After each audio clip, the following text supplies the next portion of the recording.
Lorenzo, buenas tardes. Buenas tardes, Julio. ¿Ya ve para qué se mueve usted de Guadalajara para esta ciudad tan caótica? Pues sí, hombre, sí, la verdad es que se complicó mucho. Ya estamos listos para platicar contigo, aunque sea brevemente, porque tienes un compromiso más tarde. Pero dinos, No, no, Lorenzo, ¿cuál no es te tu apures, no lectura te del apures tiempo tampoco. político en el que está entrando México y el presidente López Obrador después del discurso de ayer a 3 años de su llegada al gobierno? Bueno, el discurso de ayer de medio gobierno, no hay ninguna sorpresa. Las cifras y los temas que trató, pues eran lo esperado. En realidad, los trata casi todos ellos todo el Todo bien con tiempo el en audio, Julio, la nada más. mañanera, ¿no? Fíjate, te oyes. Adelante, Lorenzo. Sí, los trata en la mañanera y por lo tanto sin sorpresa, pero sí vale la pena subrayar algunos de esos aspectos y no son eh, en maya o cosas por el estilo, sino algunas afirmaciones de carácter político. ¿Me está oyendo bien? Sí, sí, te estoy escuchando bien, Lorenzo. Gracias. Quizá la que más me llamó la atención, no me sorprendió, pero me llamó la atención que dijera claramente que su gobierno es de izquierda Sí. y reclamara a sus colaboradores de manera muy general que no se queden en el justo medio aristotélico, sino que se vayan hacia la izquierda. En realidad sí es como señalaba Aristóteles. Él dice que el justo medio es eh, a la larga, el sitio adecuado para un alma inteligente, un individuo inteligente, pero cuando está en condiciones extremas, hay que irse, hay que intentar irse al otro extremo para llegar al justo medio. Es una buena receta hecha hace más de 2000 años. Entonces, el sistema político mexicano había prohijado un régimen que realmente está muy a la derecha en sus manifestaciones materiales. La principal es la concentración del ingreso por un lado y la concentración de la pobreza por el otro. Son dos de las caras de la derecha. Entonces, lanzarse hacia la izquierda, en vez de quedarse en el centro, quizá a la larga lleve al justo medio, ya que no va a cambiar el sistema capitalista en el que se está desarrollando nuestra política, no es ese el tema de Andrés Manuel. Su visión, por lo que se entiende de su discurso, es una sociedad más justa, pero que admite, por ejemplo, el Tratado de Libre Comercio, que es una de las esencias de, pues, del neoliberalismo que heredó. Pues sí. Ahora, Lorenzo, eso que dices del discurso aristotélico, izquierda, y luego regresar al medio, quiere decir que aunque se declare izquierda, en el fondo la realidad nos va a regresar al centro.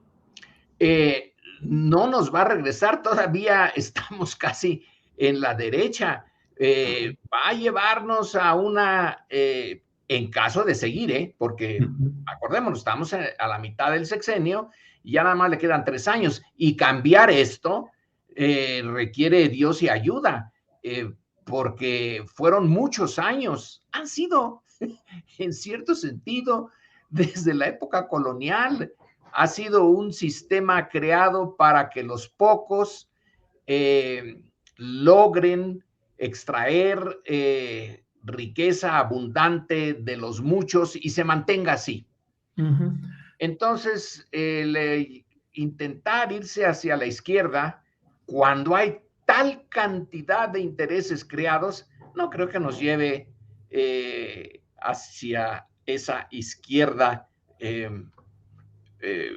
total, completa, sino que va a ir moviendo el extremo derecho en el que estamos, pues quizá hacia el centro, pero la voluntad política, según nos lo dijo ayer el presidente, es echar toda la carga, toda la fuerza hacia la izquierda.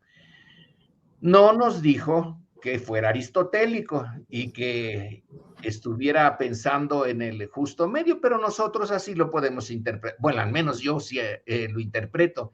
Por más esfuerzos que se hagan, los Slim seguirán siendo los Slim y los Salinas Pliego ahí estarán. Quizá vayan a tener que pagar más impuestos y estén bastante molestos por esto y por el discurso, porque es un discurso que los deslegitima. Yo creo que también quieren sentirse muy legítimos, pagar pocos impuestos, sentirse muy legítimos, y aquí hay una situación en donde las dos cosas les están fallando, pero no van a dejar de estar en el centro de la estructura económica de México y con todas las características del capitalismo. El Claro. mercado es muy bueno para darle, para favorecer a los que ya favorece, Claro. y dejar de lado a los que ya dejó de lado. Lorenzo, tal vez el análisis tenga que ser muy crudo, pero en esta realidad, con el tiempo político que falta, con la presencia de los Slim, los Baileres, los Salinas Pliego, los Larrea, que también ya están de vuelta en las cercanías de Palacio, la esperanza de cambio que se tuvo en 2018 no llegará a su fin, es decir, no se materializará en 2024. Bueno, es que depende de cuál sea tu esperanza. No hay una Lo que tabla. ofreció el presidente, lo que ofreció el candidato y presidente. Bueno, el presidente no ofreció cambiar de sistema económico. Nunca fue por ese camino. La izquierda en el siglo XXI, en particular en el caso de México, pero yo diría que en general, ya no es una izquierda comprometida con las posiciones del Partido Comunista o de las diferentes escuelas marxistas que dominaron en el siglo pasado. Es una izquierda que no tiene unas tablas de la ley, un catecismo. Ya es muy laxa. Quizá lo único que la mantiene a la izquierda y que une a todos es la idea de un sistema menos brutal, de concentración menos brutal de la riqueza y de una búsqueda de un Estado que con el apoyo electoral democrático, no el apoyo del Ejército Rojo ni de cosas por el estilo, sino el apoyo de las urnas, que no siempre es muy fuerte, llevar al gobierno a transformar el régimen. Pero hoy mismo, ahorita en lo que acabas de poner de la entrevista mañanera de hoy de Andrés Manuel, él mismo dice que el gobierno, que incluso la oficina de la presidencia estaba, bueno, dijo él, burocratizada en el mejor de los casos. O sea que con un instrumento malo, que es el gobierno, porque no tiene el control del gobierno más que parcialmente, cambiar la naturaleza de un régimen que se instaló hace ya mucho tiempo, el capitalismo salvaje mexicano, quizá se le puede localizar ya muy bien en la industria minera mexicana de fines del siglo XVIII. Y cambiarlo, hacerlo lo que por naturaleza no es, más humano, más con mayor deseo de aligerar la carga de quienes tienen que trabajar, de los que producen la plusvalía. No le interesa al capitalismo eso, más que si la extracción extrema de riqueza lleva a que pueda haber una ruptura del orden y que vengan las revoluciones o las revueltas o los motines, que en México hubo una buena cantidad de motines desde la época colonial y siguieron en el siglo XIX y todavía por ahí hay rastros de esas reacciones. Entonces, ese capitalismo, pues no, por sí mismo no va a llevar a ninguna parte justa. Entonces, es el gobierno el que tiene que intervenir allí. Y es un gobierno del que Andrés Manuel López Obrador tiene control de algo. Pero imagínate, parte del gobierno es el sistema judicial, y para transformar ese sistema judicial y hacerlo... ¿Habrá o no habrá entonces cuarta transformación, que es la equivalencia de la independencia, la reforma o la revolución? Porque lo prometido fue la cuarta transformación. No, pues sí está viendo la cuarta transformación, pero tampoco la independencia no llevó a un mexicano normal de principios del siglo XIX que vivía en la Sierra de Puebla. La independencia no le significó ninguna transformación, apenitas unas cositas chiquitas. Incluso la revolución no son transformaciones radicales, no ha habido. Es el realismo político nos debe de llevar a examinar nuestra historia y saber que son cambios no totales, que no va a ser Hércules en los establos del rey que desvía un río y quita todo el estiércol de ese establo de augías. Ajá. Que no hay ese río. El estiércol sí, ese sí está, pero el río no está.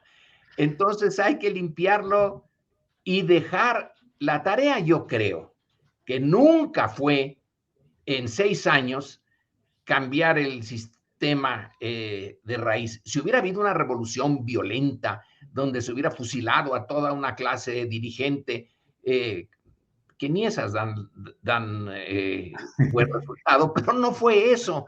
Fue una energía salida de unas elecciones que lentamente dejaron de ser fraudulentas, y de una sociedad que también por sus raíces históricas desconfía del gobierno, no cree en las promesas, no cree mucho.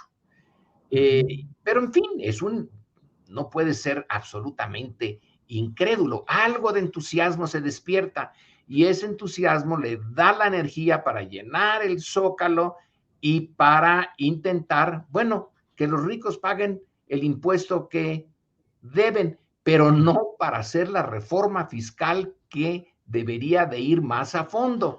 Entonces ahí estamos en ese justo medio, no porque se quiera, sino porque no hay más, no hay otra posibilidad. Se está haciendo lo que yo lo veo así, se hace lo que humanamente se puede, y aquí pongo el énfasis en lo humanamente. En buena medida es Andrés Manuel el que está llevando a cabo esto, más que su partido o movimiento, como se le quiera llamar. Quizá es más movimiento que partido, ¿no?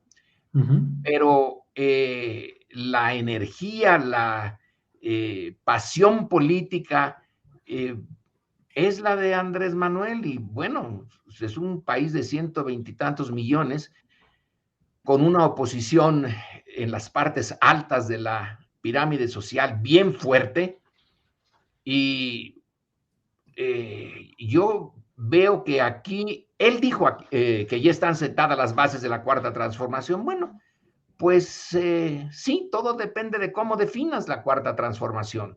La lucha contra la corrupción, bueno, pues ahí va.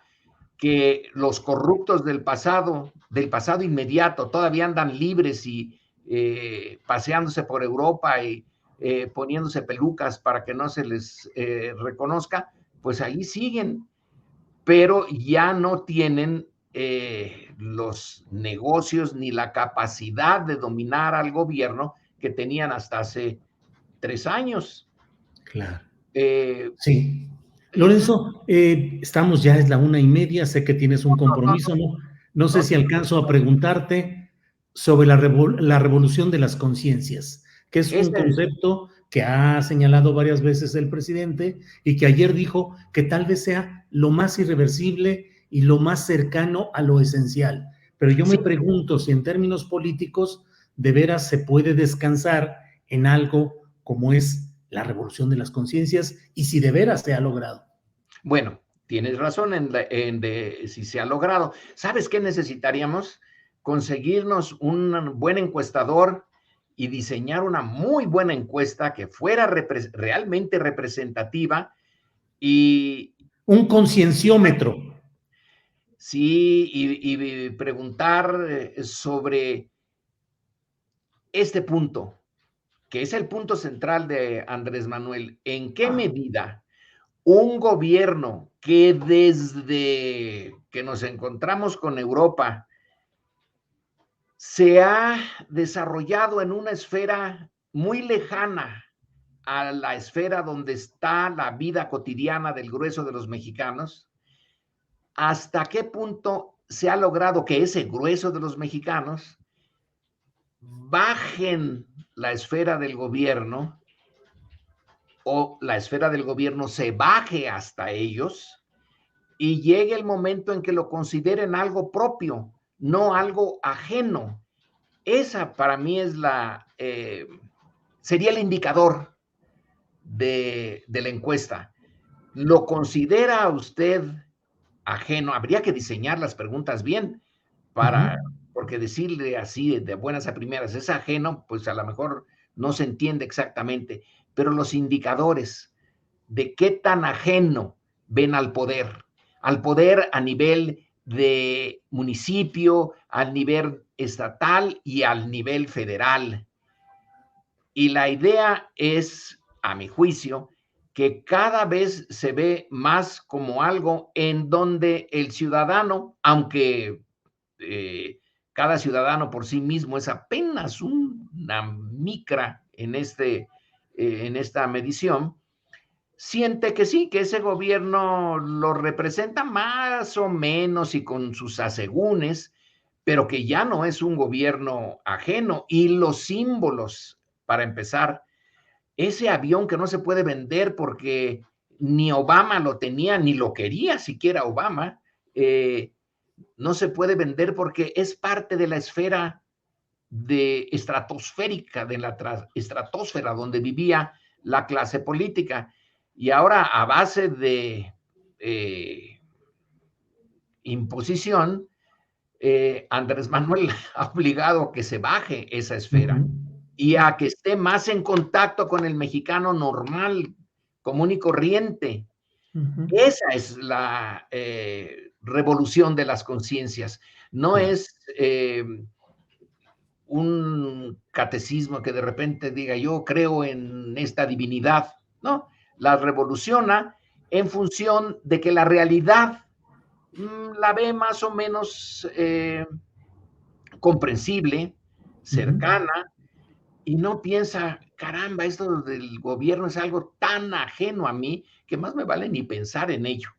Desde luego no tengo ninguna posibilidad de influir y solamente pidiéndole a la suerte que algún día el señor gobernador o el señor presidente se acuerde de este humilde siervo y dé algunas órdenes para que pueda tener algún beneficio. Ahora se le juzga y se le juzga durísimo por lo que nos dicen los medios de información, incluyendo este astillero. Incluyendo este astillero, luego muy astillado. Pero en fin, Lorenzo. Oye, Lorenzo, ayer decía el presidente una exhortación a no zigzaguear, a no contradecirse, mantenerse, anclarse en la izquierda y no quedarse en el centro. Yo nada más te pido tu opinión. Marcelo Ebrard fue dirigente del Partido del Centro Democrático y fue parte de la filosofía de Manuel Camacho y de él, el Centro Democrático. Y Claudia Sheinbaum es lo más anclado a la izquierda, creo yo, dentro del gabinete del presidente López Obrador. ¿Le encuentras sentido a estos señalamientos y a estos equiparamientos que te digo? Julio, ¿sabes qué me parece que estás haciendo? Como cuando se hacía kremlinología en la mera época dura de la Guerra Fría. Y entonces desde afuera se decía, vean ustedes esta fotografía del Presidium. ¿quién está más cercano a Stalin? ¿Cuántos metros separan a fulano y cuántos centímetros separan a perengano de el líder? Entonces quiere decir que quien tiene ahí la vara alta en ese círculo cerrado del dictador es fulano. Y bueno, los kremlinólogos, yo todavía los vi funcionando algunos en la Universidad de Chicago, sí, hacían cálculos. ¿Y le atinaban? Pues ya ni me acuerdo. Porque aquí lo que te pregunto es, ¿Ebrard puede ser definido como alguien anclado en la izquierda? Mira, como no hay una definición de izquierda, que eso es lo que irrita mucho a algunos de los que fueron militantes de partidos que tenían su rigor. Usted es de izquierda o si no lo expulsamos. Y usted se sabe de memoria el capítulo tal del Capital, no, vámonos, para afuera. La izquierda ahora es muy, digamos, amplia. Alguien puede decir muy ambigua. Bueno, cualquiera de las dos cosas. El punto es que es muy gelatinoso ese campo. Alguien está anclado o no está anclado, depende de cómo lo definas, depende de cómo actúe, puesto que ya no hay dogmas, es su actuación en momentos como este. ¿Se define por el apoyo a las políticas de Andrés Manuel o no? Bueno, los dos están apoyándolo.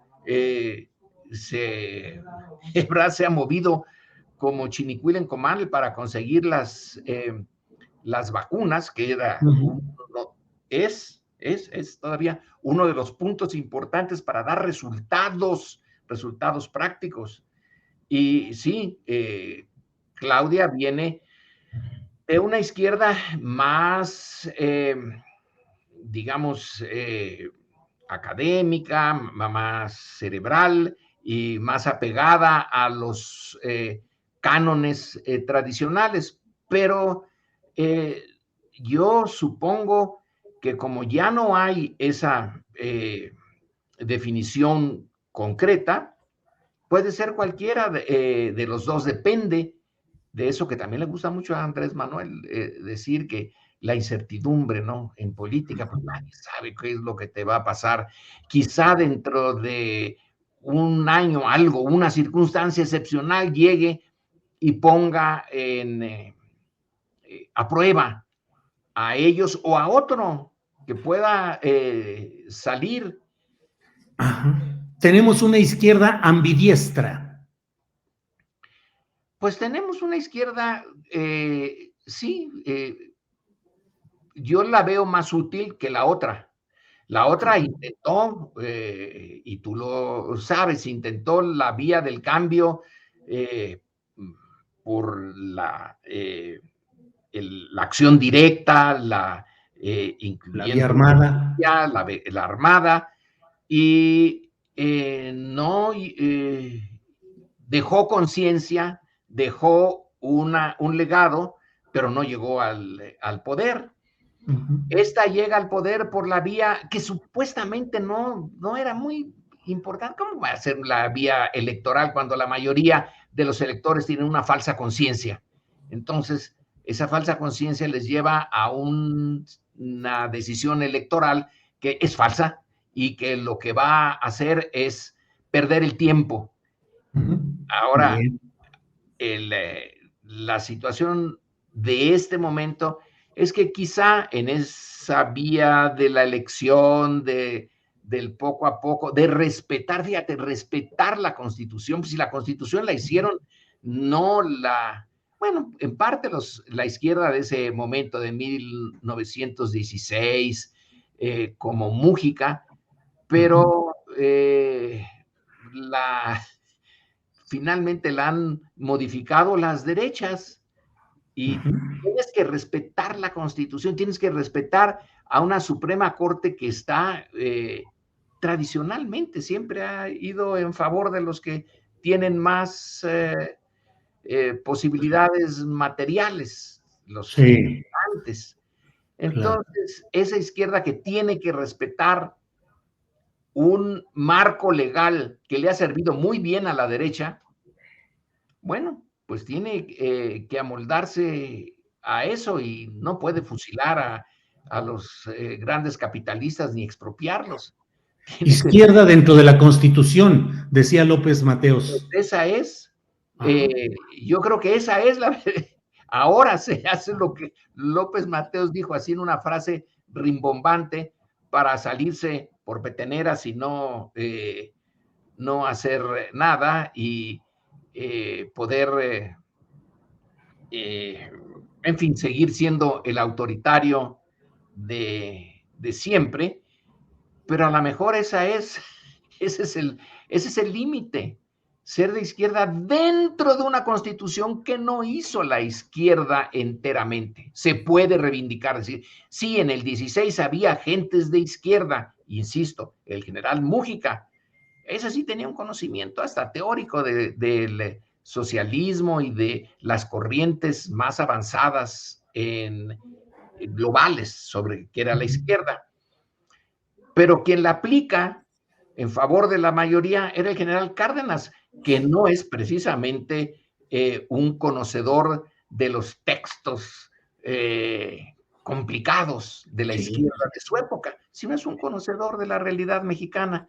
Y dijo, bueno, pues, ¿qué tal si expropio lo del Valle del Yaqui? Oiga, pero no puede ser. Fíjese que nada más que los dueños son pequeños propietarios norteamericanos y los ampara la ley y los ampara Estados Unidos y el embajador norteamericano dice que no lo haga, pues lo hago. Y lo hizo.